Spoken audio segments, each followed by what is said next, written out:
आणि पुतळ्यावरचं राजकारण आणि त्याचबरोबर राणे वर्सेस विरोधक असं चित्र सध्या कोकणात पाहायला मिळते. पाहूयात. राणेंविरोधामध्ये पुण्यामध्ये ठाकरे गटाचं जोडेमारो आंदोलन. राज्य अशांत करण्यासाठी फडणवीसांनी राणेंना सोडलंय का? अंधारेंचा संतप्त सवाल. नारायण राणेंना अटक करण्याची मागणी.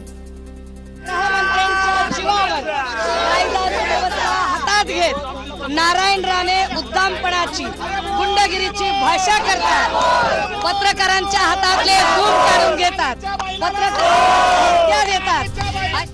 नितेश राणे आणि जयदीप आपटेचा दोस्ताना. राणेंनी जयदीप आपटेला पुतळ्याचं कंत्राट मिळवून दिलं. सुषमा अंधारेंचा आरोप. तर आपटेला आम्हीच आपटणार. नितेश राणेंचा पलटवार. नितेश राणेचा आणि जयदीप आपटेचा हा कुठला दोस्ताना घरात कुणी नसताना आहे ते सांगितलं गेलं पाहिजे.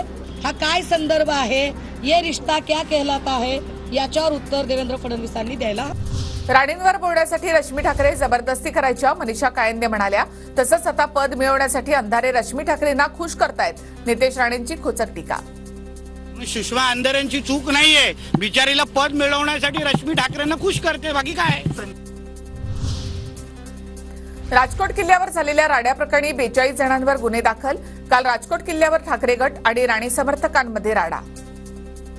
शिवसेना नाव रुपाला आली हे त्याला काय माहित, शेंबडा होता तेव्हा.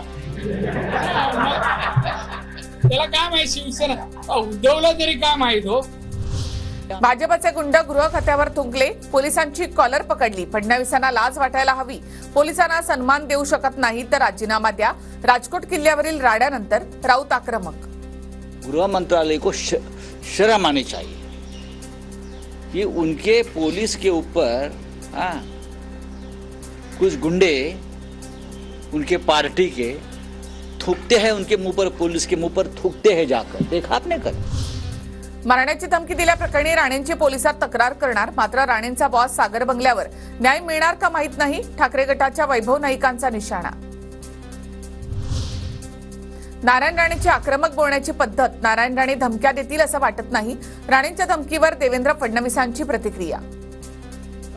असं वाटतं की राणे साहेबांची बोलण्याची एक पद्धत आहे आणि ते नेहमी आक्रमक असतात बोलताना, पण कोणाला धमक्या वगैरे ते देतील असं मला वाटत नाही. जबाबदार नेत्यांकडून अशा प्रकारची वक्तव्य अभिप्रेत नाहीत. नारायण राणेंच्या वक्तव्यावर सुनील तटकरेंची प्रतिक्रिया.